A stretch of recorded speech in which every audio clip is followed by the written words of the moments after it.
am Bijoy Nair, former officer of Food Corporation of India. Current affairs in the പുതിയ വീഡിയോയിലേക്ക് സ്വാഗതം. ആദ്യത്തെ news BSF constable detained by Pakistan rangers released എന്നൊരു news ആണ്. അപ്പൊ ഇന്ത്യയുടെ ഒരു BSF കോൺസ്റ്റബിളിനെ പാകിസ്ഥാനി റേഞ്ച് പുള്ളി അൺഇന്റൻഷനലി പാകിസ്ഥാൻ ബോർഡറിൽ ക്രോസ് ചെയ്ത് പോയതാണ്. പാകിസ്ഥാന്റെ കയ്യിലായിരുന്നു. ഇപ്പോൾ ഇന്ത്യയുടെ ഡിപ്ലോമാറ്റിക് ആയിട്ടുള്ള നെഗോഷിയേഷൻസിന്റെ ബേസിൽ ആ കോൺസ്റ്റബിളിനെ റിലീസ് ചെയ്തു. തിരിച്ച് പാകിസ്ഥാനി റേഞ്ചേഴ്സിൽ ഒരാള് ഇന്ത്യയുടെ കയ്യിലും ഇതുപോലെ ഉണ്ടായിരുന്നു, തിരിച്ച് അങ്ങോട്ട് റിലീസ് ചെയ്തിട്ടുണ്ട്. അപ്പം അതൊരു ന്യൂസ് ആയിട്ടുണ്ട്, അതല്ല വലിയൊരു കാര്യം അവിടെ പറയാനില്ല. പിന്നെ പാകിസ്ഥാനി റേഞ്ചേഴ്സ് എന്ന് പറയുന്നത് ഈ ഇന്ത്യയുടെ ബോർഡർ സെക്യൂരിറ്റി ഫോഴ്സിന് ഈക്വലന്റ് ആയിട്ടുള്ള പാകിസ്ഥാന്റെ ഫോഴ്സ് ആണ്. പാകിസ്ഥാൻ അപ്പുറ സൈഡിൽ ബോർഡർ പ്രൊട്ടക്ട് ചെയ്യുന്ന പാകിസ്ഥാനി റേഞ്ചേഴ്സ് ആണ്. പിന്നെ India pushing back Bangladeshis held without documents. ഇന്ത്യയിൽ ഡോക്യുമെന്റ്സ് ഒന്നും ഇല്ലാതെ ഇല്ലീഗലി താമസിച്ചുകൊണ്ടിരുന്ന ബംഗ്ലാദേശികൾ ആയിരക്കണക്കിന് പേരെ ഇന്ത്യ പിടിച്ചിപ്പോ ബംഗ്ലാദേശ് അതിർത്തി കടത്തി വിടുന്നു. അപ്പൊ മുഹമ്മദ് യൂനിസ് ബംഗ്ലാദേശിന്റെ റൂളർ ഇന്ത്യയോട് ഇന്റർനാഷണൽ നോംസ് എല്ലാം പാലിച്ച് മാത്രമേ തിരിച്ചു കടത്തി വിടാവുള്ളൂ എന്നാ പറഞ്ഞേക്കുന്നത്. അല്ലാതെ തിരിച്ചു വിടലെന്ന് പറയാൻ പറ്റില്ല, ബംഗ്ലാദേശ് നാഷണൽസ് ആണ്. പിന്നെ താഴെ വരുമ്പോൾ 21 day anti Naxal operation dislocated Maoist leadership CRPF police ഓഫീസേഴ്സും പറഞ്ഞേക്കുന്നു. കഴിഞ്ഞ 21 ദിവസം കൊണ്ട് ആന്റി നക്സൽ ഓപ്പറേഷൻ. ആക്ച്വലി പാകിസ്ഥാനും ചൈനയൊക്കെ ഇന്ത്യയുടെ ത്രെട്ട് എന്ന് പറയുന്നതോടൊപ്പം തന്നെ India has some internal security threats. The main internal security threat is Maoist problem or Naxalite problem, and the main states which were affected by Maoism is Chhattisgarh, Jharkhand, Andhra Pradesh, some parts of Telangana, some parts of Maharashtra, West Bengal, Odisha. So all these States ഒരു സമയത്ത് അറിയപ്പെട്ട ഇവര് ഒരു സ്വാധീന മേഖലയുള്ള red corridor എന്നുള്ള പേരിൽ അറിയപ്പെട്ട red corridor, ചുവന്ന ഇടനാഴി. Now the Maoist problem in most of the areas of these states were almost eliminated. Now the Maoist strongholds are restricted to some remote places in Chhattisgarh, Jharkhand, etc. And India government's home ministry stated objective is to eliminate the problem of Maoism by the year of 2026, March 31st. March 31st, 2026 ഇന്ത്യയിൽ Maoist ഇല്ലാതാക്കുമെന്നാണ് government of ഇന്ത്യയുടെ home മിനിസ്ട്രിയും respective സ്റ്റേറ്റുകളുടെ home മിനിസ്ട്രീസും പറയുന്നത്. അപ്പൊ അതിന്റെ ഒരു മുന്നോട്ടുള്ള യാത്രയിൽ നമ്മൾ ഒരുപാട് അച്ചീവ്മെന്റ്സ് ഇപ്പൊ ഈ ഇടയ്ക്ക് ഉണ്ടാക്കിയിട്ടുണ്ട്. അതിനെക്കുറിച്ച് ആണ് ഇതിന്റെ അകത്തുള്ളത്.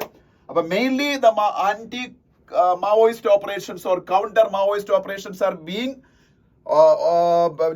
led by CRPF, Central Reserve Police Force, India's biggest paramilitary force, India's largest paramilitary force.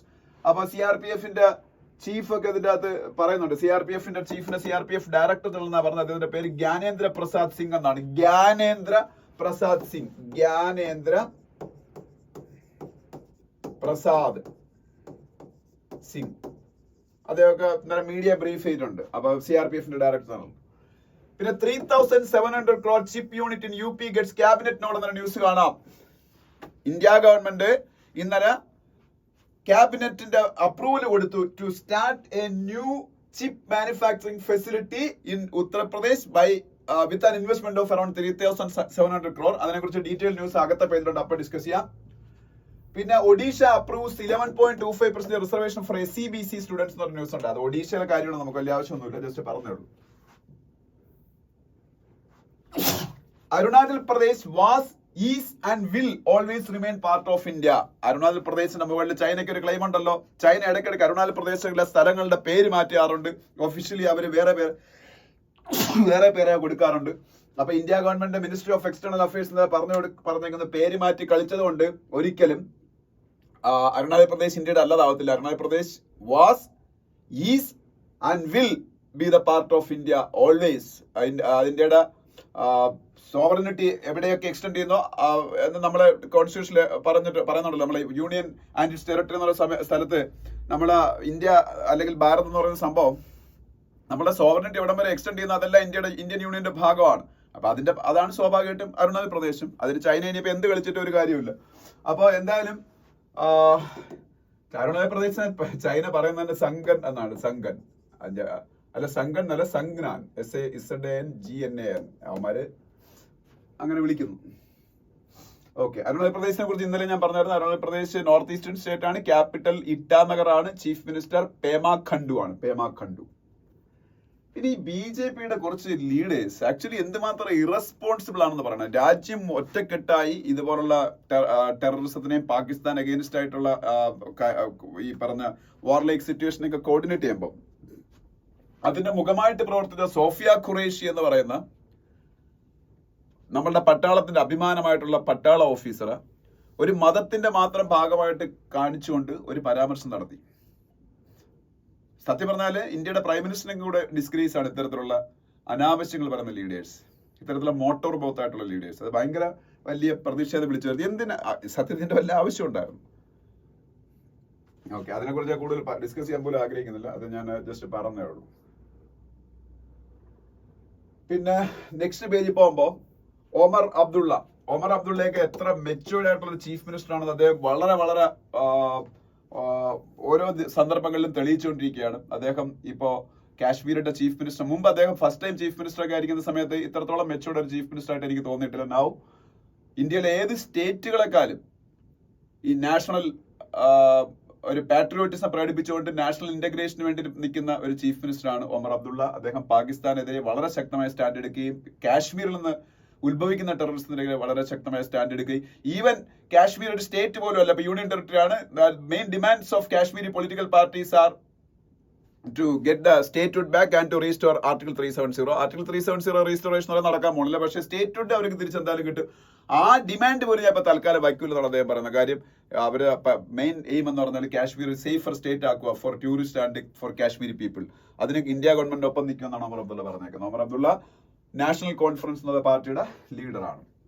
ഒഡീഷയുടെ chief minister Mohan മജിയുടെ photo അവിടെ കാണാം. ഒഡീഷയുടെ ചീഫ് മിനിസ്റ്റർ ആരാണ്? മോഹൻ മജി. പിന്നെ താഴോട്ട് വരുമ്പോ disqualification of convicted MLA delayed. അതൊക്കെ രാജസ്ഥാനിലെ കാര്യം. രാജസ്ഥാന്റെ ചീഫ് മിനിസ്റ്റർ ആരാണ്? ഭജൻലാൽ ശർമ്മ. BJP ആണ് ഭരിക്കുന്നത്. Bhajan Lal Sharma.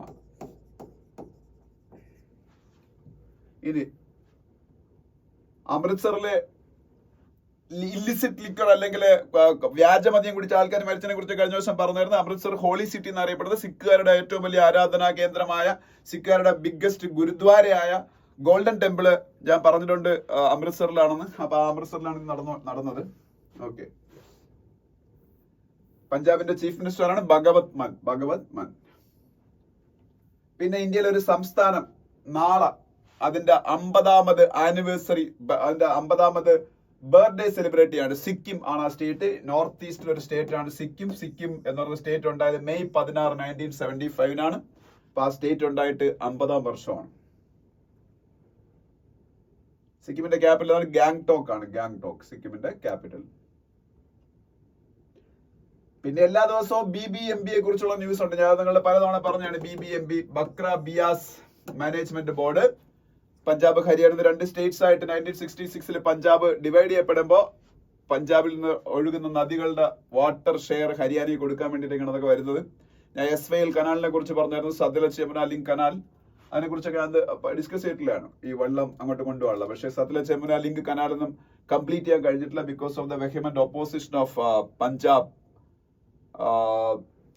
they are not ready to give much water to Haryana. രണ്ടും അഗ്രേറിയൻ സ്റ്റേറ്റ്, അപ്പൊ അവർക്ക് വെള്ളത്തിന് ആവശ്യമുണ്ട്. പിന്നെ അടുത്ത പേജിലേക്ക് പോകുമ്പോൾ കർണാടക ചീഫ് മിനിസ്റ്റർ സിദ്ധരാമയ്യയുടെ ഒരു ഫോട്ടോ കാണാം. കർണാടകത്തിലെ ചീഫ് മിനിസ്റ്റർ ആരാണ്? സിദ്ധരാമയ്യ. ഇവിടെ വെസ്റ്റ് ബംഗാളിന്റെ ചീഫ് മിനിസ്റ്റർ മമതാ ബാനർജിയുടെ ഫോട്ടോ കാണാം. വെസ്റ്റ് ബംഗാളിന്റെ ചീഫ് മിനിസ്റ്റർ മമതാ ബാനർജിയാണ്. പിന്നെ താഴോട്ട് വരുമ്പോ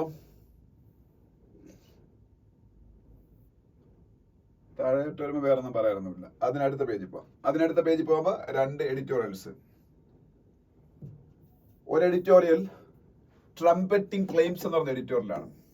അത് ഈ ഡൊണാൾഡ് ട്രംപ് എന്ന് പറയുന്ന അമേരിക്കയുടെ പ്രസിഡന്റ് ഇപ്പൊ സ്വയം പറയുന്നത് അദ്ദേഹമാണ് ഈ മീഡിയേഷൻ കാശ്മീരിലെ ഇന്ത്യ പാകിസ്ഥാനിലുള്ള പ്രോബ്ലം സോൾവ് ചെയ്യാൻ വേണ്ടി മീഡിയേഷൻ ചെയ്തത്. അതുകൊണ്ടാണ് ഇന്ത്യ യുദ്ധം അവസാനിപ്പിച്ചതെന്നാണ്. പക്ഷെ യഥാർത്ഥത്തിൽ അങ്ങനെ അല്ലെന്നുള്ള കാര്യം നമുക്കത് കാര്യം ലോകത്തിലെ എല്ലാ ലീഡേഴ്സും ഈ പറഞ്ഞ പ്രശ്നം അവസാനിപ്പിക്കണം പറഞ്ഞ് ഇന്ത്യയെ കോൺടാക്ട് ചെയ്യുന്നുണ്ട്. ഒപ്പം തന്നെ ഇന്ത്യയെ സപ്പോർട്ട് ചെയ്തിട്ടുണ്ട്. കാര്യം ഇന്ത്യയുടെ സോവറിനിറ്റി പ്രൊട്ടക്ട് ചെയ്യാൻ വേണ്ടിയിട്ട്, ഇന്ത്യക്കെതിരെയുള്ള ആക്രമണങ്ങളെ പ്രൊട്ടക്ട് ചെയ്യാൻ വേണ്ടിയിട്ടുള്ള ഇന്ത്യയുടെ റൈറ്റ് എല്ലാവരും അപ്ഹോൾഡ് ചെയ്തിട്ടുണ്ട്. അതേസമയത്ത് ഈ ഒരു ന്യൂക്ലിയർ രാജ്യങ്ങളാണ് ഇവർ തങ്ങളിലുള്ള പ്രശ്നം എസ്കലേറ്റ് ചെയ്ത് പോകലെന്ന് പറഞ്ഞ് പല രാജ്യങ്ങളും ഇന്ത്യയെ അപ്രോച്ച് ചെയ്തിട്ടുണ്ട്. അപ്പൊ അത് കഴിഞ്ഞ് ചിലപ്പോൾ പല രാജ്യങ്ങളുടെ അഡ്വൈസും ഇന്ത്യ കേട്ടിട്ടുണ്ടായിരിക്കും. എന്ത് കരുതിയൊരു സീസ് ഫെയർ എഗ്രിമെന്റ് ഉണ്ടാക്കാൻ ഞാൻ പറഞ്ഞിട്ടാണെന്ന് പറഞ്ഞാൽ 8 കാലി മുഞ്ഞിരപ്പുള്ള ഒരു പരിപാടിയാണ്. കാരണം ഇന്ത്യ കഴിഞ്ഞൊരു 10 വർഷമല്ല, പണ്ട് കോൺഗ്രസ് ഭരിക്കുമ്പോഴും അങ്ങനെ തന്നെയാണ്. അമേരിക്ക പറയുന്ന കേട്ടോ അല്ലെങ്കിൽ റഷ്യ പറയുന്ന കേട്ടോ അല്ല നമ്മൾ ഓരോരോ കാര്യങ്ങൾ ചെയ്യുന്നത്. അപ്പൊ അതിനുള്ള എക്സാമ്പിൾ കഴിഞ്ഞ ഒരു മോദി ഗവൺമെന്റ് ഭരണകാലത്ത് എടുത്താൽ തന്നെ ഉണ്ട്. യുക്രൈൻ റഷ്യ വാർ ഉണ്ടായപ്പോൾ റഷ്യയെ സാങ്ഷൻസ് കൊണ്ട്, ഉപരോധങ്ങൾ കൊണ്ട് അമേരിക്ക ബുദ്ധിമുട്ടിച്ചു. അപ്പൊ റഷ്യയുടെ കയ്യിൽ നിന്ന് നമ്മൾ ഓയിൽ വാങ്ങരുതെന്ന് പറഞ്ഞു ഇന്ത്യ. യൂറോപ്യൻ യൂണിയനും അമേരിക്ക ആവശ്യപ്പെട്ടു. പക്ഷേ ഇന്ത്യയും റഷ്യയ്ക്കും ഇടയിലുള്ള വ്യാപാരം യുദ്ധം തുടങ്ങുന്ന സമയത്ത് $6 ബില്യൺ ആയിരുന്നു. ഇന്ന് $65 ബില്യൺ, 10 മടങ്ങ് കൂടി. അതായത് ഇന്ത്യ ഓയിലാണ് മൊത്തം വാങ്ങിയത് റഷ്യയിൽ നിന്ന്. കാര്യം റഷ്യ ഇന്ത്യക്ക് മറ്റ് രാജ്യങ്ങളെക്കാളും ഡിസ്കൗണ്ടിൽ ഓയിൽ കൊടുത്തു. അന്ന് ഇവര് വാളോങ്ങി ഇന്ത്യക്കെതിരെ, അമേരിക്കയും യൂറോപ്യൻ യൂണിയനൊക്കെ. ഇന്ത്യ പറഞ്ഞു പോയി പണി നോക്കാൻ പറഞ്ഞു. ഇന്ത്യ വല്ലതും ചെയ്തോ? ഇപ്പോഴും ആ വ്യാപാരം തുടർന്നുകൊണ്ടിരിക്കുക. അപ്പൊ അത് തന്നെ ഏറ്റവും വലിയ എക്സാമ്പിൾ അല്ലേ അമേരിക്കയും യൂറോപ്യൻ യൂണിയൻ എന്ന് പറയുന്നത്, നമ്മൾ കേൾക്കില്ല എന്നുള്ളതിന്. അതുപോലെ തന്നെയാണ് നമ്മൾ S-400 എയർ ഡിഫൻസ് സിസ്റ്റം വാങ്ങിയത്. S-400 എയർ ഡിഫൻസ് സിസ്റ്റം വാങ്ങാൻ തുടങ്ങിയപ്പോൾ ടർക്കിയേക്കും ചൈനയ്ക്കും എതിരെ അമേരിക്ക ഉപരോധം ഏർപ്പെടുത്തി. ഇന്ത്യക്കെതിരെ ഉപരോധം ഏർപ്പെടുത്തുന്നു പറഞ്ഞു. ഇന്ത്യ മൈൻഡ് ചെയ്തില്ല. ഇന്ത്യ ഇത് വാങ്ങി. എന്നിട്ട് ഇന്ത്യക്ക് വേവർ ഓടിക്കുക USA ചെയ്തത്. അപ്പൊ USAയുടെ കണ്ണുരുട്ടികൾക്ക് വഴങ്ങുന്ന രാജ്യമാണെങ്കിൽ നമ്മൾ അവിടെയൊക്കെ വഴങ്ങണ്ടേ? അപ്പൊ എന്നിട്ടാണ് ഒരു സീസ് ഫയർ അഗ്രിമെന്റ് ഉണ്ടാക്കാൻ വേണ്ടി USA പറയുന്നത് കേട്ട് നമ്മൾ പേടിച്ചിട്ട് ചെയ്യുക. അതൊക്കെ വിശ്വസിക്കാൻ ഇവിടുത്തെ അത്ര മണ്ടന്മാരാണ് ഇവിടുത്തെ ആൾക്കാര്. അപ്പൊ ഇത് പോട്ടെ. എന്തായാലും അമേരിക്കയുടെ ട്രംപിന്റെ ഒരു ഡീലിംഗ് രീതി എന്തായാലും ശരിയല്ല. അതാണ് ഈ ആർട്ടിക്കിളിൽ പറയുന്നത്. പാകിസ്ഥാനെ ഇന്ത്യ ഇക്വേറ്റ് ചെയ്തുകൊണ്ട്, വേട്ടക്കാരനെയും ഇരയും ഇക്വേറ്റ് ചെയ്തുകൊണ്ടാണ് ട്രംപ് ചില സംസാരങ്ങളൊക്കെ നടത്തിയത്. കാശ്മീർ വിഷയത്തിൽ മീഡിയേറ്റ് ചെയ്യാന്ന് പറഞ്ഞു. അതുപോലെ ഇന്ത്യയും പാകിസ്ഥാനോടുള്ള ട്രേഡ് സ്റ്റോപ്പ് ചെയ്യുമെന്ന് പറഞ്ഞു. അല്ല, ഇന്ത്യയോടും പാകിസ്ഥാനോടും US നടന്ന ട്രേഡ് സ്റ്റോപ്പ് ചെയ്തു. ഈ ത്രെട്ടൊക്കെ കേട്ടിട്ടാണ് ഇന്ത്യ ചെയ്തെന്ന് പറഞ്ഞു. ഇത് എഗ്രിമെന്റിനെ സംബന്ധിച്ചെന്ന് പറഞ്ഞു. മറ്റ് ലോക രാജ്യങ്ങളിൽ നിന്ന് ഡിപ്ലോമാറ്റിക്കലി ഇന്ത്യയും പാകിസ്ഥാനെയൊക്കെ ഐസൊലേറ്റ് ചെയ്യുമെന്ന് പറഞ്ഞു. ഇതൊക്കെ കേട്ട് പേടിക്കുന്നവരാണോ ഇന്ത്യ? ഇതൊക്കെയാണ് അയാൾ പറഞ്ഞത്. പക്ഷെ അത് ഒരു ലോകരാഷ്ട്രത്തലുണ്ട്. എത്ര ശക്തമായ രാജ്യത്തിന്റെ തലവനാണെങ്കിലും അത് പാടില്ല, പ്രത്യേകിച്ച് സുഹൃത്ത് രാജ്യങ്ങളോട്. ഇപ്പൊ നോർത്ത് കൊറിയയോട് വേണമെങ്കിൽ അങ്ങനെ സംസാരിക്കാം. ഇറാനോട് അമേരിക്കയ്ക്ക് അങ്ങനെ സംസാരിക്കും. ഇറാൻ അത്രയും ശത്രുവായിട്ട് അമേരിക്ക കാണുന്നു. പക്ഷെ ഇന്ത്യയോട് അവർ ഭയങ്കര സൗഹൃദം പുലർത്തിക്കൊണ്ട് ഇന്ത്യയോട് മോർ ദാൻ $125 ബില്യൺ ട്രേഡ് നടത്തിക്കൊണ്ട് അത്രയും ഡീപ്പായിട്ടുള്ള ഡിഫൻസ് റിലേഷൻഷിപ്പ് ഉള്ള രാജ്യവുമായിട്ട്, സ്ട്രാറ്റജിക് റിലേഷൻഷിപ്പ് ഉള്ള രാജ്യമായിട്ട് ക്വാഡ് എന്ന് പറയുന്ന ഒരു ഗ്രൂപ്പിലെ മെമ്പറുമായിട്ട്, ക്വാഡ് അറിയാമല്ലോ, ക്വാഡ്രിലാറ്ററൽ. അതിൽ USA ഉണ്ട്, റഷ്യ ഉണ്ട്, അമേരിക്ക, USA ഉണ്ട്, ഫ്രാൻസ് ഉണ്ട്, ഓസ്ട്രേലിയ ഉണ്ട്, ഇന്ത്യ, USA ഉണ്ട്, ജപ്പാൻ ഉണ്ട്, ഓസ്ട്രേലിയ ഉണ്ട്, ഇന്ത്യ ഉണ്ട്. USA, Japan, Australia, India. ഇതാണ് ക്വാഡ് എന്ന് പറയുന്നത്. USA, Japan, Australia, India. ആ ക്വാഡിലൊരു മെമ്പർ കൺട്രിയോട് ഈ തരത്തില് ഒരു US പ്രസിഡന്റ് സംസാരിക്കുമ്പോൾ അങ്ങനെ വീട്ടിലെ അടുക്കളയിൽ ഭാര്യയോട് സംസാരിക്കുന്ന കണക്കല്ല ലോകരാഷ്ട്രങ്ങളോട് സംസാരിക്കേണ്ടത്. ഓക്കെ, അപ്പം അത് ഞാൻ പറഞ്ഞ അഭിപ്രായമാണ്. എന്തായാലും DGMO ലെവലിൽ ടോക്സ് നടത്തിയിട്ട് തന്നെയാണ് ഇന്ത്യയും പാകിസ്ഥാനും തമ്മിൽ ഈ പറഞ്ഞ എഗ്രിമെന്റ് ഉണ്ടായത്. DGMO ലെവലിൽ പാകിസ്ഥാനോട് ആദ്യം വിളിച്ചെന്നുള്ള കാര്യം 100% സത്യമാണ്. ഞാൻ ഇതിനെ കുറിച്ചൊരു വീഡിയോ നെക്സ്റ്റ് ചെയ്യുന്നുണ്ട്. കാരണം പാകിസ്ഥാന്റെ ന്യൂക്ലിയർ ഫെസിലിറ്റീസിനെ ഇന്ത്യ ഹിറ്റ് ചെയ്തെന്നുള്ളൊരു കാര്യം സത്യമാണ്. അത് ഇന്നലെയാണ് എനിക്ക് മനസ്സിലായത്. ടോം കൂപ്പർ എന്ന് പറയുന്നൊരു വാർ സ്ട്രാറ്റജിസ്റ്റ് ഉണ്ട്, ലോകത്തിലെ ഏറ്റവും പ്രശസ്തനായിട്ടുള്ള ആള്. അങ്ങനെ അത് വ്യക്തമായിട്ട് പറയുന്നുണ്ട്. പാകിസ്ഥാൻ പാനിക്കായി, അവരെ ഊപ്പാട് വരുമെന്ന് മനസ്സിലായി. അങ്ങനെയാണ് അവർ ഇന്ത്യയെ വിളിക്കുന്നത്. അപ്പൊ എന്തായാലും അതിനൊക്കെ ശേഷമാണ് ഈ എഗ്രിമെന്റ് ഉണ്ടായത്. ഓക്കെ, എന്തായാലും ഫസ്റ്റ് എഡിറ്റോറിയല് ഈ ട്രംപിന്റെ വീരവാദങ്ങളും അത് ഇന്ത്യയെ എങ്ങനെ ബാധിക്കും, ഇന്ത്യ അമേരിക്ക റിലേഷൻഷിപ്പിനെ എങ്ങനെ ബാധിക്കും, ആ കാര്യങ്ങളാണ് പറയുന്നത്. പിന്നെ രണ്ടാമത്തത് റീസ്റ്റോർഡ് ഫെയ്ത്ത് എന്ന് പറയുന്ന എഡിറ്റോറിയൽ. ഇത് സംഭവം പൊള്ളാച്ചിയിൽ ഒരു റേപ്പ് ഇൻസിഡന്റ് നടന്നു. ഒന്നല്ല, ആക്ച്വലി ഒരു പെങ്കൊച്ചാണ് ആദ്യമായിട്ടത് പോലീസ് കേസ് കൊടുക്കുന്നത്. മിക്കവാറും എല്ലാവരും vulnerable section of the society എന്നുള്ള പെൺകുട്ടികളായിരുന്നു ഇവരുടെ ടാർഗറ്റ്. ഒന്നുകിൽ പൈസ ഇല്ലാത്തവർ, അല്ലെങ്കിൽ ഈ SC/ST കാസ്റ്റ് പോലുള്ള കാസ്റ്റുകളിൽ നിന്നുള്ള കുട്ടികൾ. അവരെയൊക്കെ സെക്ഷലി എക്സ്പ്ലോയിറ്റ് ചെയ്തു. അത് 2019 ആ സംഭവം നടക്കുന്നത്. അന്ന് AIDMKയുടെ വലിയ ലീഡേഴ്സ്, യൂത്ത് വിങ്ങിന്റെ ഒക്കെ ലീഡേഴ്സ് ഒക്കെ, അന്ന് എനിക്ക് തോന്നുന്നു AIDMK ആണ് തമിഴ്നാട് ഭരിക്കുന്നത്. എനിക്ക് തോന്നുന്നു, അല്ല, AIDMK ആണ് തമിഴ്നാട് ഭരിക്കുന്നത്. അതിനുശേഷം 21 സ്റ്റാലിൻ വരുന്നത്, DMK. AIDMKയിലെ വലിയ പൊളിറ്റിക്കൽ ലീഡേഴ്സ് ആയിട്ടുള്ള യൂത്ത് വിങ്ങിലൊക്കെ ഉള്ള ആൾക്കാരൊക്കെ അതിൽ ഇൻവോൾവ് ആയിരുന്നു. യോമാർ എന്ത് ചെയ്യുന്ന വെച്ചാൽ ഈ വിക്ടിംസ് പരാതി കൊടുക്കാതിരിക്കാൻ വേണ്ടിയിട്ട് ഇവരുടെ ഈ വീഡിയോസ് ഒക്കെ എടുത്ത് വെക്കും. എന്നിട്ട് ആ വീഡിയോസ് ഉപയോഗിച്ച് ഇവർ ഭീഷണിപ്പെടുത്തി വീണ്ടും ഇവരെ സെക്ഷലി എക്സ്പ്ലോയിറ്റ് ചെയ്തു. ഒപ്പം തന്നെ വീണ്ടും ഒരുപാട് ഈ പറഞ്ഞ പാവപ്പെട്ട പെൺകുട്ടികളെ ഇത്തരത്തിൽ ഇവന്മാര് പീഡിപ്പിച്ചുകൊണ്ടിരുന്നു. ഇതിന് സമാനമായിട്ടുള്ള സംഭവം അപ്പോഴും ഇന്ത്യയിൽ അരങ്ങേറുന്നത്. പ്രജ്വൽ രേവണ്ണ എന്ന് പറഞ്ഞ് കർണാടകത്തിലൊരു ലീഡറുണ്ട്, ഒരു പാർട്ടിയുടെ, ജനതാദൾ എന്ന് പറയുന്ന പാർട്ടിയുടെ. അയാൾ ഇതുപോലെ സീരിയൽ റേപ്പിംഗ് ചെയ്തായിരുന്നു പെൺകുട്ടികളെ. അപ്പൊ ഇതിലൊരു പെൺകുട്ടി കൊണ്ട് കേസ് കൊടുത്തു. കേസ് കൊടുത്തപ്പോഴാണ് ഈ മൊത്തം വിവരം വെളിവരുന്നത്. ഇപ്പൊ മൊത്തം വിവരം വെളിവന്നപ്പോൾ ഇത് വൻ പ്രശ്നമായി. ഈ പാർട്ടിക്കാരെയൊക്കെ പാർട്ടിയിൽ നിന്ന് പുറത്താക്കി. പാർട്ടി ഒന്നും ഇതിന് ഉത്തരവാദി അല്ലല്ലോ. കാര്യം ഒരു പാർട്ടിയുടെ തലപ്പത്ത് ഇരിക്കുന്ന ആൾക്കാർക്ക് താഴെ ഇരിക്കുന്നവരെ ഈ കാര്യങ്ങൾ നിയന്ത്രിക്കാൻ പറ്റുമോ? അപ്പൊ പാർട്ടി, ഞാൻ പറഞ്ഞാണ്, അവർ ആ ഒരു പാർട്ടി പവറൊക്കെ ഇതിനു വേണ്ടി ഉപയോഗിച്ചിട്ടുണ്ടെന്ന കാര്യം. അപ്പൊ എന്തായാലും അവസാനം ഒരു CBIക്ക് ഈ അന്വേഷണം കൈമാറി. CBIക്ക് അന്വേഷണം കൈമാറി. അതിന്റെ ഒരു ലോജിക്കൽ കൺക്ലൂഷൻ ഇന്നലെ ഉണ്ടായി. ഇന്നലെയാണ് വിധി വന്നതിൽ കുറെ അക്യൂസ്ഡ് ആയിട്ടുള്ള ആൾക്കാരുണ്ട്. അവർക്ക് എല്ലാവർക്കും ശിഷ്ടകാലം മുഴുവനും ജയിൽ ശിക്ഷ. ഇതിനൊന്നും വധശിക്ഷ കൊടുക്കത്തില്ലല്ലോ. ശിഷ്ടകാലം മുഴുവനും ലൈഫ് ഇംപ്രിസൺമെന്റ് കൊടുത്തു. അതൊരു നാച്ചുറൽ ജസ്റ്റിസ് ആണെന്നുള്ള രീതിയിലാണ് ഇതിൻ്റെ അകത്ത് വന്നേക്കുന്നത്. ഇനി ഇതിൻ്റെ അകത്ത് രാഷ്ട്രീയം കളിക്കരുതെന്നും ഒക്കെ അവർ പറയുന്നുണ്ടോ, ഹിന്ദുവിന്റെ കുറച്ച് അഭിപ്രായങ്ങളും. 85 ലക്ഷം രൂപ ഫൈനും അടിച്ചിട്ടുണ്ട്. പൈസ കൊള്ളന്മാരാ. അപ്പൊ അതുകൊണ്ട് 85 lakhs സർവൈവേഴ്സിന്, വിക്ടിംസിന് കൊടുക്കണമെന്നും പറഞ്ഞിട്ടുണ്ട്. അപ്പൊ അതാണ് സെക്കൻഡ് എഡിറ്റോറിയൽ. പിന്നെ ഞാൻ ഇന്ന് മറ്റ് ഹിന്ദുവിലെ ആർട്ടിക്കിൾസ് ഒന്ന് ജസ്റ്റ് ഒന്ന് ഒഴിച്ച് പറഞ്ഞുതരാം. 1-2 കാര്യങ്ങളുണ്ട്. എനിക്ക് പെട്ടെന്നൊന്ന് വീഡിയോ അവസാനിപ്പിക്കേണ്ട ആവശ്യമുണ്ട്. രണ്ടാമത്തെ കാര്യം, അല്ല, അത് നിങ്ങൾക്ക് വായിച്ചാൽ മനസ്സിലാവുന്ന ആർട്ടിക്കിളാണ്. Operation Sindoor, a reshaping of confrontation എന്ന് പറയുന്ന ആർട്ടിക്കിൾ. അത് മോഡേൺ ഡേയിലെ വാറ് ഇനി എങ്ങനെയായിരിക്കും എന്നുള്ളതിനെ കാണിക്കുന്നതാണ്. ഇന്ത്യ പാകിസ്ഥാൻ വാർ ലൈക്ക് സിറ്റുവേഷൻ ആണ് ഇപ്പോൾ ഉണ്ടായത്. അതായത് നമ്മളുടെ പൈലറ്റുമാര് ഇപ്പൊ എയർഫോഴ്സ് സ്ട്രൈക്ക് എന്ന് പറയുന്ന സംഭവം, പണ്ട് നമ്മൾ ഫൈറ്റർ പൈലറ്റ്സ്മാർ അവിടെ പോയി ബോംബിട്ടിട്ടൊക്കെ വരിക ചെയ്യുന്ന ഒരു ശത്രു രാജ്യത്ത്. ഇപ്പൊ അങ്ങനെയല്ല. മെയിൻലി ഡ്രോൺസ് ആണ്.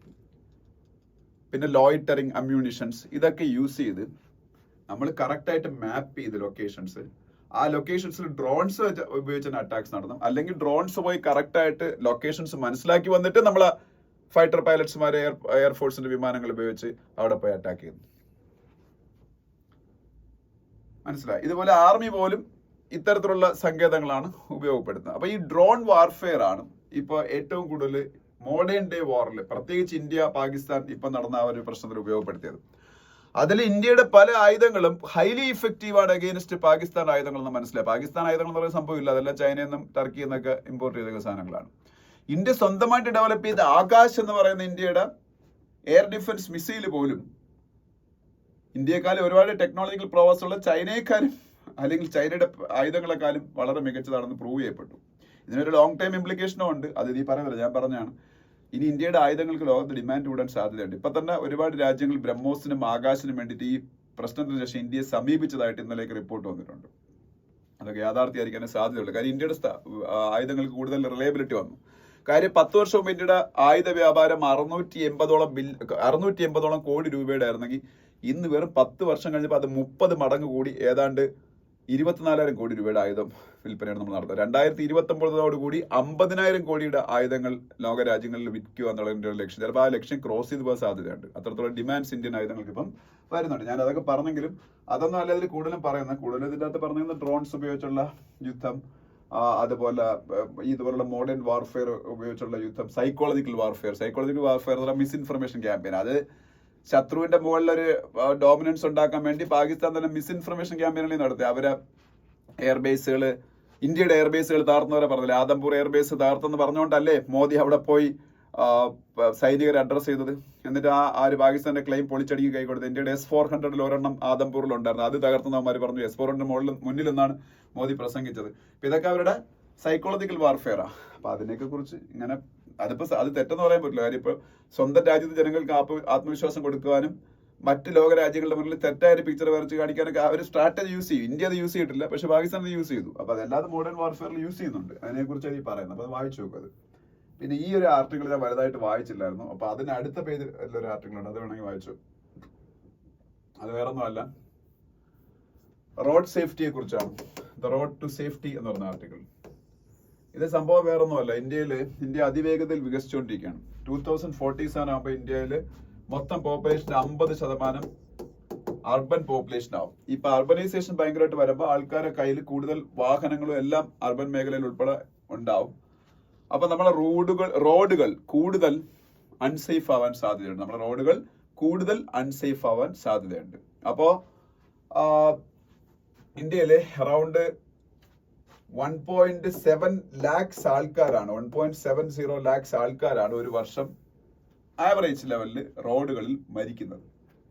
അങ്ങനെ ഏതാണ്ട് 4% ഇന്ത്യയുടെ GDP, 3% ഇന്ത്യയുടെ GDP road related accidents and fatalities കൊണ്ട് നമുക്ക് നഷ്ടപ്പെടുന്നുണ്ടെന്നാണ് പറയുന്നത്. അപ്പോ ഇനി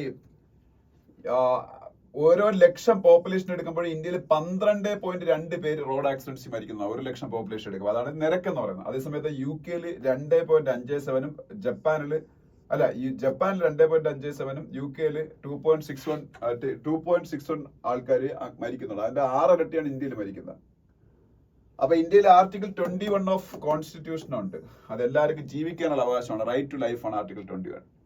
അപ്പൊ റോഡ് അപകടങ്ങളിൽ പൊലിയുക, നമ്മുടെ ജീവിതം നഷ്ടപ്പെടുക എന്ന് പറഞ്ഞാൽ നമ്മളുടെ റൈറ്റ് ലൈഫിന് അഗേൻസ്റ്റ് ആണ്. നമ്മളെ ഇന്ത്യയിലെ റോഡുകളുടെ ഡിസൈനും റോഡുകളുടെ കൺജസ്റ്റഡ് ആയിട്ടുള്ള ആ ഒരു രീതിയിലുള്ള അവസ്ഥയും റോഡ് നെറ്റ്വർക്ക് എക്സ്പാൻഡ് ആവാത്തത് കൊണ്ടും ഒക്കെയും ആക്സിഡൻസ് ഉണ്ടായി മരണങ്ങൾ സംഭവിക്കുന്നെങ്കിൽ അതിൽ സ്റ്റേറ്റിനും റെസ്പോൺസിബിലിറ്റി ഉണ്ട്. ആൾക്കാരുടെ നെഗ്ലിജൻസ് കൊണ്ട് മാത്രമല്ല. ഇപ്പൊ ഒരു എക്സാമ്പിൾ പറയുകയാണെങ്കിൽ റോഡിൽ ഏറ്റവും വൾണറബിൾ ആയിട്ടുള്ള ആൾക്കാരാണ് പെഡസ്ട്രിയൻസ്, അതുപോലെ സൈക്ലിംഗ് ചെയ്യുന്നവർ, സൈക്കിളിൽ പോകുന്നവർ, ചിൽഡ്രൻ. ഇവരെയൊക്കെ പ്രൊട്ടക്ട് ചെയ്യാൻ നമുക്ക് സംവിധാനങ്ങളുണ്ടോ? ഇപ്പൊ ട്രിവാൻഡ്രം സിറ്റി കൂടെ തന്നെ ഞാൻ കാർ ഓടിച്ച് ചിലപ്പോൾ അത്യാവശ്യം വേഗതയിൽ എനിക്കൊന്ന് ഓഫീസിലേക്ക് പോകാൻ വേണ്ടി പോകുമ്പോൾ സൈഡിൽ കൂടെ സൈക്കിളിൽ ആൾക്കാർ പോകുന്ന കാണാം. അപ്പൊ ഞാൻ ആലോചിച്ചിട്ടുണ്ട്, ഈ സൈക്കിള് ഇത്രയും തിരക്ക് പിടിച്ച MG റോഡിൽ കൂടെയൊക്കെ സൈക്കിളിൽ ആൾക്കാർ പോകുന്നു, വണ്ടി പോകുന്നു. അതേസമയത്ത് ഇന്ത്യയിൽ ഉൾപ്പെടെ പല സിറ്റികളിലും ഉണ്ട് സൈക്ലിങ്ങിന് വേണ്ടിയുള്ള സെപ്പറേറ്റ് ലൈൻസ്, അല്ലെങ്കിൽ സൈക്കിൾ യാത്രക്കാർക്ക് വേണ്ടിയുള്ള സെപ്പറേറ്റ് ലൈൻ, ഫുട് പാത്ത് പോലെ. അപ്പൊ അതൊക്കെ നമുക്ക് വരേണ്ടതായിട്ടുണ്ട്. പിന്നെ റോഡ് സേഫ്റ്റിക്ക് വേണ്ടിയിട്ട് ഇന്ത്യ ഇനി ബില്യൺസ് ഓഫ് ഡോളർ ചെലവാക്കേണ്ടി വരും എന്നാണ് പറയുന്നത്. അങ്ങനെ ബില്യൺസ് ഓഫ് ഡോളർ ചെലവാക്കേണ്ടി വരുമ്പോൾ അത് മോർ ദാൻ $100 ബില്യൺ ഇന്ത്യ അടുത്ത കുറച്ച് വർഷത്തിന് അകത്ത് വെച്ച് റോഡ് സേഫ്റ്റിക്ക് വേണ്ടി ചെലവാക്കണമെന്ന് വേൾഡ് ബാങ്കിന്റെ ഒരു സ്റ്റഡി പറയുന്നുണ്ട്. ഇവിടെ പറഞ്ഞുണ്ട്. അപ്പൊ അത്രയും പൈസ ഗവൺമെന്റ് സ്വന്തമായിട്ട് കണ്ടെത്തേണ്ട ആവശ്യമില്ല. അല്ലാതെ തന്നെ ഒരു പരിപാടിയുണ്ട്. അത് ഇവർ പറയുന്നത് വെച്ചാൽ CSR കുറിച്ച്. CSR means corporate social responsibility. CSR എന്താണ്? Corporate social responsibility. ഒരു വലിയ കമ്പനി അവരുടെ പ്രോഫിറ്റിന്റെ 2% they must spend for the well-being of the society. Okay, that is corporate social responsibility. സമൂഹത്തിന്റെ നന്മയ്ക്ക് വേണ്ടി അവരുടെ പ്രോഫിറ്റിന്റെ 2% ചെലവാക്കണം. It is mandatory. So India has a lot of automobile companies. They are also spending CSR amount. They are spending 2% of their profit for the welfare of the society. That is the CSR of those automobile companies. But government should direct all these automobile companies to spend their CSR fund only for road safety for the next 1 decade or so. അപ്പം അതിനുള്ള fund കണ്ടെത്താൻ പറ്റും ഈ automobile കമ്പനിയുടെ CSR ഫണ്ടിൽ നിന്ന് തന്നെ. അപ്പൊ അങ്ങനെ കുറെ സജഷൻസ് ഒക്കെയാണ്. പിന്നെ നമ്മുടെ റോഡുകളൊക്കെ എങ്ങനെ ആയിരിക്കണം? സൈക്ലിംഗ് ട്രാക്ക് ഉണ്ടാക്കണം, വെൽ മാർക്ക്ഡ് ക്രോസിംഗ്സ് വേണം, പെഡസ്ട്രിയൻ റെഫ്യൂജി ഐലൻഡ്സ് വേണം, സ്പീഡ് ലിമിറ്റുകളെല്ലാം കറക്റ്റ് ആയിട്ട് എൻഫോഴ്സ് ചെയ്യണം. പിന്നെ അങ്ങനെ കുറെ കാര്യങ്ങൾ. പിന്നെ പോത്ത് ഹോൾസ് ഒക്കെ കറക്റ്റ് ആയിട്ട് ചെയ്യണം. അതുപോലെ മാൻഡേറ്ററി ആയിട്ടുള്ള റോഡ് സേഫ്റ്റി ഓഡിറ്റ്സ് നടത്തണം. പിന്നെ വണ്ടികളിൽ anti lock braking system, air bags ഒക്കെ ഇപ്പൊ സ്ട്രിക്റ്റ് ആയിക്കൊണ്ടിരിക്കുക ഗവൺമെന്റ്. CCTV സർവൈലൻസ് ഒക്കെ ഒരുപാട് കൊണ്ടുവരുന്നുണ്ട്. പിന്നെ ഇതിന്റെ അകത്ത് പറയാത്തൊരു കാര്യമുണ്ട്. നമ്മളെ ഈ റോഡുകളുടെ നടുക്കെ ഡിവൈഡർ ഉണ്ടാക്കണം. ഡിവൈഡർ ഉണ്ടാക്കിയിട്ട് അതിൽ ചെടികൾ വെച്ച് പിടിപ്പിക്കണം.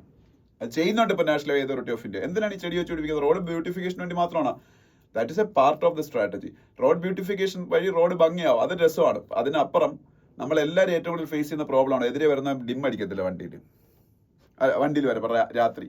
എത്ര തവണ എനിക്ക് ആ ബുദ്ധിമുട്ട് അനുഭവിച്ചിട്ടുണ്ട്. അപ്പൊ ഇത്തിരി കുറച്ചുകൂടെ പ്രായമായ ആൾക്കാരുടെ അവസ്ഥ എന്ന് ആലോചിക്കുക. ഡ്രൈവ് ചെയ്ത് പോകുമ്പോൾ രാത്രി എതിരെ വരുന്നത് എത്ര പറഞ്ഞാലും കേൾക്കൂല. അതിനുള്ള സംവിധാനം വേണ്ടിയില്ല അവനെ കൊണ്ട് അത് ഫൈൻ അടിപ്പിക്കാനോ ഒന്നും. അപ്പൊ ഈ റോഡിൽ ഡിവൈഡറിൽ ചെടികളും വെച്ച് പിടിപ്പിച്ചിട്ടുണ്ടെന്നുണ്ടെങ്കിൽ ഓപ്പോസിറ്റ് സൈഡിൽ നിന്ന് വരുന്ന വണ്ടികളുടെ ഈ പറഞ്ഞ സംഭവം നമുക്ക് അറ്റ്ലീസ്റ്റ് നാഷണൽ ഹൈവേസിലെങ്കിലും ഒഴിവാക്കാൻ പറ്റും. അപ്പൊ അതിനെക്കുറിച്ച് ഈ പറയുന്നില്ല, അതും ഒരു സത്യമാണ്. ഇതൊക്കെ ചെയ്ത് റോഡ് സേഫ്റ്റി ഇംപ്രൂവ് ചെയ്യുക. അതാണ് ഈ ഒരു ആർട്ടിക്കിൾ വായിക്കുക. ഞാൻ ആദ്യം പറഞ്ഞ ഫസ്റ്റ് ആർട്ടിക്കിൾ വായിക്കുക, പിന്നെ ഫസ്റ്റ് സെക്കൻഡ് എഡിറ്റോറിയൽസും വായിക്കുക. പിന്നെ how India develop genome edited rice എന്നുള്ള ആർട്ടിക്കിൾ ഒക്കെ അത് വായിക്കാൻ നല്ല ആർട്ടിക്കിൾസ്. പക്ഷെ എനിക്ക് സമയം കിട്ടില്ല വായിക്കാൻ, അതുകൊണ്ട് നിങ്ങളത് വായിച്ചോളുക. ഇനി ഇന്ത്യയുടെ അടുത്ത ചീഫ് ജസ്റ്റിസ് ആയിട്ട് ജസ്റ്റിസ് BR ഗവായി ഇന്നലെ സത്യപ്രതിജ്ഞ ചെയ്ത് അധികാരമേറ്റു. President of India is the person to administer oath to chief justice of India. So Draupadi മുർമുവാണ് ചെയ്തത്. ഇന്ത്യയുടെ ഫസ്റ്റ് ബുദ്ധിസ്റ്റ് ചീഫ് ജസ്റ്റിസ് ആണ് BR ഗവായി. പിന്നെ താഴോട്ട് വരുമ്പം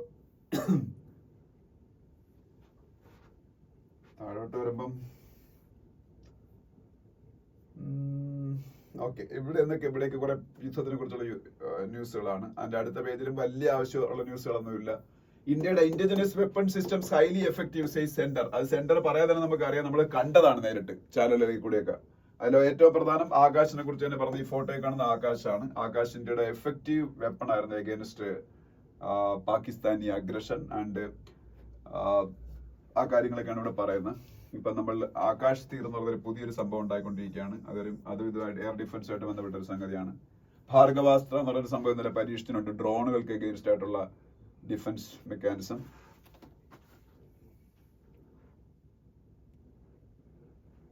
ഒരു സെക്കൻഡ്.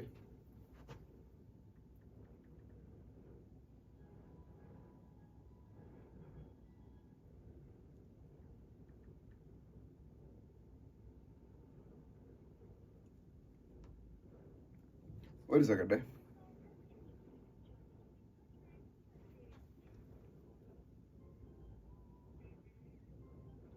ഹലോ, ഡേവിൻ പറഞ്ഞോ. Good morning.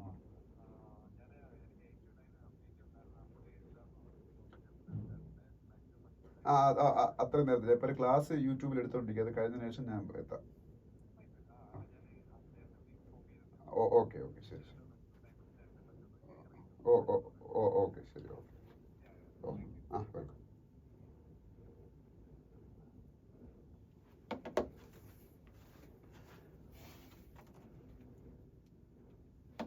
ഓക്കെ, അപ്പോ ഇന്നലെ ഭാർഗവാസ്ത്ര എന്നൊരു ആന്റി ഡ്രോൺ സിസ്റ്റം ഇന്നലെ നമ്മൾ പരീക്ഷിച്ചിട്ടുണ്ട്. അത് വളരെ വലിയ സക്സസ് ആണെന്നാണ് മനസ്സിലായത്. DRDO ആണ് പരീക്ഷണം നടത്തിയത്. അപ്പൊ ഭാർഗവാസ്ത്ര എന്നെ പേര് ആന്റി ഡ്രോൺ സിസ്റ്റം ആണ്. അപ്പൊ നമ്മളൊക്കെ ഈ പരീക്ഷണങ്ങൾ നടത്തുമ്പോൾ പലപ്പോഴും ഞാൻ വിചാരിച്ചിട്ടുണ്ട് നമ്മളെ ഈ ആയുധങ്ങളൊക്കെ എത്രത്തോളം മികച്ചതാണ്. ഇപ്പം പാകിസ്ഥാനെക്കാളും മികച്ചതായിരിക്കും നമുക്കറിയാം, പക്ഷെ ചൈനയെക്കാളും അല്ലെങ്കിൽ US അല്ലെങ്കിൽ റഷ്യ, ഫ്രാൻസ് ഒക്കെ പോലുള്ള രാജ്യങ്ങളെ പോലുള്ള മികച്ച സിസ്റ്റം ആണ്. പക്ഷെ ആണെന്ന് തെളിയിച്ചു കഴിഞ്ഞു. അത് മാത്രമല്ല, നമ്മളുടെ വേറെ സിസ്റ്റം ഉണ്ട്, പിനാക. ഇന്ത്യയുടെ മൾട്ടി ബാരൽ റോക്കറ്റ് ലോഞ്ചർ ആണ് പിനാക. ഇത് ലോകത്തിൽ വൺ ഓഫ് ദ ബെസ്റ്റ് ആണ്. അതുകൊണ്ട് അർമേനിയ ഇപ്പൊ ഇന്ത്യയിൽ നിന്ന് വാങ്ങി, ഫ്രാൻസ് ഇന്ത്യയിൽ നിന്ന് വാങ്ങാൻ വേണ്ടിയിട്ട് ഇന്ത്യയായിട്ട് ചർച്ചകൾ നടത്തിയിട്ടുണ്ട്. ഫ്രാൻസ് എന്ന് പറഞ്ഞ രാജ്യത്തിൽ ഇന്ത്യക്ക് ആയുധ സപ്ലൈ ചെയ്യുന്ന രാജ്യമാണ്. അവര് പിനാകയിൽ ഇൻട്രസ്റ്റ് രേഖപ്പെടുത്തുന്നുണ്ട്. ഇതൊക്കെ വളരെ നല്ല ഡെവലപ്മെന്റ്സ്. ഇനി ഒരുപാട് ഇന്ത്യയിലെ പ്രൈവറ്റ് കമ്പനീസ് ഈ ഫീൽഡിലേക്ക് വരാം. പ്രൈവറ്റ് കമ്പനീസ് വരുമ്പോൾ ഭയങ്കരമായിട്ട് നമ്മുടെ ഡിഫൻസ് എക്സ്പോർട്ട് കൂടും. കാര്യം പ്രൈവറ്റൈസേഷൻ വരുമ്പോഴല്ലേ, അല്ല ഗവൺമെന്റിന് മാത്രം ചെയ്യാൻ പറ്റുമോ? പ്രൈവറ്റൈസേഷൻ വരുമ്പോഴേ രാജ്യം ഡെവലപ്പ് ആവുള്ളൂ, ഏത് ഫീൽഡിലാണെങ്കിലും. പിന്നെ പ്രസിഡന്റിനെ കണ്ട് എല്ലാ കാര്യങ്ങളും ധരിപ്പിച്ചു. പ്രസിഡന്റ് ആണല്ലോ supreme commander of armed forces, സർവ്വസൈന്യാധിപൻ. അപ്പൊ പ്രസിഡന്റ് മുന്നിൽ ഇന്ത്യയുടെ army chief, naval chief, air force chief, CDS എന്ന് പറഞ്ഞാൽ എന്താണ്? Chief of defence staff. ഇവര് 4 പേരും പോയി. ചീഫ് ഓഫ് ഡിഫൻസ് സ്റ്റാഫ് ആരാണ്? അനിൽ ചൗഹാൻ ആണ് chief of defence staff, Anil Chauhan. പിന്നെ ആർമി ചീഫ് ആരാണ്? Army chief of army staff Upendra ദ്വിവേദിയാണ്. Upendra Dwivedi. Dinesh Tripathi navy chief. AP Singh air force chief. ഇവര് 4 പേര് 4 പേരെ പേര് പിടിച്ചു വെച്ചോളാം. Air force chief AP Singh, Dinesh Tripathi naval chief, Upendra Dwivedi army chief, Anil Chauhan CDS chief of defence staff. ഇവര് പ്രസിഡന്റിനെ കണ്ടു. ബാക്കി അവിടെ ആവശ്യമുള്ളൊന്നുമില്ല. അതിനടുത്ത പേജ് പോകുമ്പോൾ UPSC യൂണിയൻ പബ്ലിക് സർവീസ് കമ്മീഷന്റെ പുതിയ ചെയർമാൻ അജയ് കുമാർ. ഇന്ത്യയുടെ പഴയ ഡിഫൻസ് സെക്രട്ടറിയാണ്. പഴയ ഡിഫൻസ് സെക്രട്ടറിയായ അജയ് കുമാറാണ് UPSCയുടെ പുതിയ ചെയർമാൻ.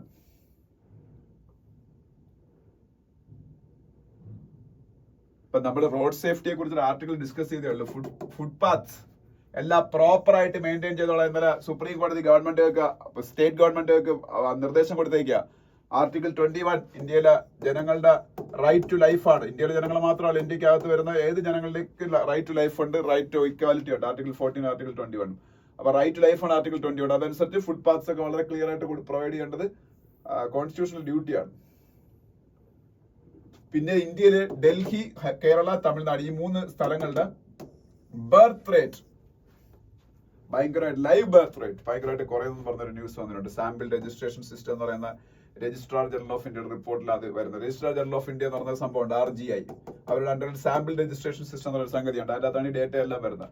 ഡൽഹി, കേരളം, തമിഴ്നാട് ഇത് 3 നാഷണൽ ആവറേജിനെക്കാളും ഒരുപാട് കുറവാണ് ബർത്ത് റേറ്റ്. എന്നാണ് ബർത്ത് റേറ്റ് കുറയുന്നത് നല്ലതാണ്, പക്ഷെ ഒരു പരിധി കൂടുതൽ പറയുന്നത് നല്ലതല്ല. അതിനടുത്ത പേജിൽ പോകുമ്പോൾ ന്യൂ സെബി നോംസ് സ്പൂക്ക് SIP എന്ന് പറഞ്ഞാൽ സിസ്റ്റമാറ്റിക് ഇൻവെസ്റ്റ്മെന്റ് പ്ലാൻ. സ്റ്റോക്ക് മാർക്കറ്റിൽ മ്യൂച്വൽ ഫണ്ടുകളിൽ ഇൻവെസ്റ്റ് ചെയ്യാൻ താല്പര്യമുള്ളവർക്ക് ഒരുമിച്ച് ഒരുപാട് ഫണ്ട് ഇൻവെസ്റ്റ് ചെയ്യാൻ പൈസ ഇല്ലെങ്കിൽ മാസം തോറും ഒരു ഫിക്സഡ് എമൗണ്ട് ഇടാം. അതിനെയാണ് സിപ്പ് എന്ന് പറയുന്നത്, സിസ്റ്റമാറ്റിക് ഇൻവെസ്റ്റ്മെന്റ് പ്ലാൻ. അത് മ്യൂച്വൽ ഫണ്ടിലേക്കാണ് ആ പൈസ പോകുന്നത്. അപ്പം മ്യൂച്വൽ ഫണ്ട് ആണെങ്കിലും എന്താണെങ്കിലും സ്റ്റോക്ക് മാർക്കറ്റിന്റെ ഭാഗമാണ്. അതിനെ അപ്പൊ സ്വാഭാവികമായിട്ട് റെഗുലേറ്റ് ചെയ്യേണ്ട സെബിയാണ്, securities and exchange board of India. അതിന്റെ ചീഫാണ് തുഹിൻ കാന്ത പാണ്ഡ. തുഹിൻ TUHIN തുഹിൻ കാന്ത പാണ്ഡെ, പാണ്ഡെ എന്നാണ് തോന്നുന്നത്, തുഹിൻ കാന്ത പാണ്ഡെ. ഇന്ത്യയുടെ സെബിയുടെ ചീഫ്. സെബിയുടെ ഹെഡ്ക്വാർട്ടേഴ്സ് മുംബൈ ആണ്. പിന്നെ cabinet approves 3,700 crore chip making unit in UP. അത് ഞാൻ പറഞ്ഞാണ് നേരത്തെ, ഫ്രണ്ട് പേജിലുണ്ടായിരുന്നു. അശ്വിനി വൈഷ്ണവാണ് ഇന്ത്യയുടെ IT ഇലക്ട്രോണിക്സിന്റെ ഒക്കെ മിനിസ്റ്റർ. അദ്ദേഹമാണ് ഇന്നലെ അത് അനൗൺസ് ചെയ്തത്. ഇന്ത്യയിലെ HCL കമ്പനിയും തൈവാനിലെ ഫോക്സ്കോൺ ചേർന്നാണ് നടപ്പാക്കുന്നത്. HCL ഇന്ത്യയിലെ വലിയ കമ്പനികളിലൊരെണ്ണമാണ് HCL, Hindustan computers limited, plus തൈവാന്റെ ഫോക്സ്കോൺ. ഇവർ രണ്ടുപേരാണ്. പിന്നെ 5Gയുടെ ഇംപ്ലിമെന്റേഷൻ ആയിരുന്നു ലോകത്തിലെ ഏറ്റവും മുന്നിൽ നിൽക്കുന്ന രാജ്യമാണ് ഇന്ത്യ. 5G ലോകത്ത് അമേരിക്കയ്ക്ക് തുല്യമായിട്ടുള്ള 5G കവറേജ് ഇന്ത്യയിലും ഉണ്ട്. ഇപ്പൊ 6G ഇന്ത്യ ഉടനെ സ്റ്റാർട്ട് ചെയ്യും. അതിൽ ഏറ്റവും കൂടുതൽ പേറ്റന്റ് 6Gയിൽ എടുത്തിരിക്കുന്ന രാജ്യങ്ങളിൽ വേൾഡിലെ ടോപ്പ് 6 കൺട്രീസിലോ. അതൊക്കെ ഇന്ത്യക്ക് അഭിമാനിക്കാമല്ലോ. നമുക്ക് അഭിമാനിക്കാനുള്ള കാര്യങ്ങൾ നമ്മൾ അഭിമാനിക്കും, ചുമ്മാ കുറ്റം പറഞ്ഞുകൊണ്ടിരിക്കാതെ. 6Gയിൽ ലോകത്തെ ഏറ്റവും കൂടുതൽ പേറ്റന്റ് എടുത്തേക്കുന്ന 6 നേഷൻസിൽ പറഞ്ഞ ഇന്ത്യയാണ്. ഇപ്പൊ 6G ഇംപ്ലിമെന്റ് ആകുമ്പോൾ ഇന്ത്യക്ക് അതിൻ്റെതായ അഡ്വാൻറ്റേജ് കിട്ടും. പിന്നെ ഹോൾസെയിൽ ഇൻഫ്ലേഷൻ ഭയങ്കരമായിട്ട് കുറഞ്ഞെന്ന് പറഞ്ഞൊരു ന്യൂസ് ഉണ്ട്. ഇന്നലെ പറഞ്ഞായിരുന്നു. റീറ്റെയിൽ ഇൻഫ്ലേഷൻ കാൽക്കുലേറ്റ് ചെയ്ത് CPI കൺസ്യൂമർ പ്രൈസ് ഇൻഡെക്സ് വെച്ച്, ഹോൾസെയിൽ ഇൻഫ്ലേഷൻ കാൽക്കുലേറ്റ് ചെയ്ത് WPI ഹോൾസെയിൽ പ്രൈസ് ഇൻഡെക്സ് വെച്ചാണ്. CPI ബേസ്ഡ് ഇൻഫ്ലേഷൻ ഇപ്പൊ നന്നായിട്ട് കുറഞ്ഞിട്ടുണ്ട്. പിന്നെ ഇന്ത്യയിലെ ലേബർ ഫോഴ്സ് പാർട്ടിസിപ്പേഷനെ കുറിച്ച് ഒരു സർവേ ഉണ്ട്. അതിന്റെ പേരാണ് PLFS. എക്സ്പാൻഷൻ പഠിച്ചു വെച്ചേക്കണം. Periodic labour force survey. Periodic labour force survey 2017 start ചെയ്ത ലേബർ ഫോഴ്സിന്റെ പാർട്ടിസിപ്പേഷൻ ഒക്കെ നമ്മുടെ ആൾക്കാർക്ക് എത്രത്തോളം പേർക്ക് ജോലിയുണ്ട്, ജോലി ഇല്ലാത്ത എത്രത്തോളം പേരുണ്ട്, അതൊക്കെ മനസ്സിലാക്കാൻ വേണ്ടിയാണ് PLFS periodic labour force survey. ഇനി അടുത്ത പേജിൽ പോകുമ്പോൾ ഇസ്രായേൽ ഗാസ പ്രോബ്ലം. പിന്നെ ഇന്നലെ ട്രംപ് ഇപ്പം സൗദിയിലുണ്ട്. അത് ഞാൻ ഇന്നലെ പറഞ്ഞു, ട്രംപ് സൗദിയിലുണ്ട്. സൗദിയിൽ ട്രംപിനോടൊപ്പം സൗദി ക്രൗൺ പ്രിൻസും ഒപ്പം സിറിയയുടെ പുതിയ ലീഡറിന്റെ പേര് മുഹമ്മദ് അൽ ജൊലാനി എന്നാണ്. മുഹമ്മദ് അൽ ജൊലാനി, സിറിയയുടെ പുതിയ ലീഡർ. സിറിയയുടെ ക്യാപിറ്റൽ ഡമാസ്കസ്. ഇപ്പൊ സിറിയയുമായിട്ട് അമേരിക്ക കുറെ കാലം കൊണ്ട് മോശം റിലേഷൻ ആയിരുന്നു. ഇപ്പൊ നല്ല റിലേഷൻ ആക്കാൻ നോക്കിയാണ്. പിന്നെ കൊളംബിയ എന്നുള്ള രാജ്യം, അതിലെ സൗത്ത് അമേരിക്കയിലെ ലാറ്റിൻ അമേരിക്കയിലെ രാജ്യമാണ് കൊളംബിയ. ചൈനയുടെ ബെൽറ്റ് ആൻഡ് റോഡ് ഇനിഷ്യേറ്റീവിൽ ജോയിൻ ചെയ്തു. ചൈനയുടെ ഇനിഷ്യേറ്റീവ് ആണ് belt and road initiative, BRI. ചൈനയുടെ കണക്ടിവിറ്റി പ്രോജക്റ്റ് ആണ് BRI, belt and road initiative. അതിൽ കൊളംബിയ ജോയിൻ ചെയ്തു. അതാണ് വേറെ ന്യൂസ്. അതിനടുത്ത പേജിൽ എല്ലാ ദിവസത്തെയും പോലെ ഇറ്റാലിയൻ ഓപ്പൺ കയറി ഫൈനലി അത് കഴിഞ്ഞ ശേഷം നമ്മൾ പറയുള്ളൂ. പിന്നെ പ്രഗ്രാനത ഒരു ചെസ് ടൂർണമെന്റിൽ പങ്കെടുത്തുകൊണ്ടിരിക്കുന്ന മുന്നിട്ട് നിൽക്കുകയാണ്. ഫൈനലി പ്രഗ്രാനത ജയിക്കുകയാണെങ്കിൽ നമ്മളത് പറയും. പിന്നെ അതിനടുത്ത പേജിൽ പോകുമ്പോൾ തായ്ലൻഡ് ഓപ്പൺ എന്ന് പറയുന്ന ബാഡ്മിന്റൺ ടൂർണമെന്റിൽ മാളവിക ബെൻസോദ് എന്നൊക്കെ പറഞ്ഞ ഇന്ത്യയുടെ താരങ്ങൾ മുന്നിട്ട് നിൽക്കുന്നു. പക്ഷെ മുന്നേറിക്കൊണ്ടിരിക്കുന്നു. ഫൈനലി ഒരു കപ്പ് നേടിയാണ് നമ്മൾ പറയും. ഇതിലാകെ പഠിക്കാനുള്ളത്, നീരജ് ചോപ്രയ്ക്ക് ഓണററി ലെഫ്റ്റനന്റ് പദവി കൊടുത്തു. ലെഫ്റ്റനന്റ് കേണൽ പദവി മോഹൻലാലിനായി കിട്ടിയാണെങ്കിൽ നീരജ് ചോപ്രയ്ക്ക് ടെറിട്ടോറിയൽ ആർമിയിൽ പഠിച്ചു വെച്ചേക്കോ. ചിലപ്പോൾ ചോദിക്കാം, നീരജ് ചോപ്രയ്ക്ക് ഈ ഇടയ്ക്ക് ലെഫ്റ്റനന്റ് കേണൽ പദവി ഓണററി ആയിട്ട് കിട്ടിയത് എവിടെയാണ്? ടെറിട്ടോറിയൽ ആർമിയിൽ. മാളവിക ബെൻസോദ് പഠിച്ചു വെച്ചോ, ഇന്ത്യയുടെ ബാഡ്മിന്റൺ പ്ലെയർ ആണ്. ചിലപ്പോൾ ചോദിക്കും ഇവർ റിലേറ്റഡ് ഏത് ഫീൽഡാണ്. മാളവിക ബെൻസോദ്, ഉന്നതി ഹൂഡ, ആ പേരും പഠിച്ചു. ഇവർ രണ്ടൊരു ഉയർന്നു വരുന്ന ഇന്ത്യയുടെ ബാഡ്മിന്റൺ താരങ്ങളാണ്. ഭാവിയിലെ സൈന നെഹ്വാളോ PV സിന്ധു ഒക്കെ ആവാൻ സാധ്യതയുണ്ട്. മാളവിക ബെൻസോദും ഉന്നതി ഹൂഡയും. ഓക്കെ, അപ്പൊ ഇത്രയായിരുന്നു ന്യൂസ്. Thank you.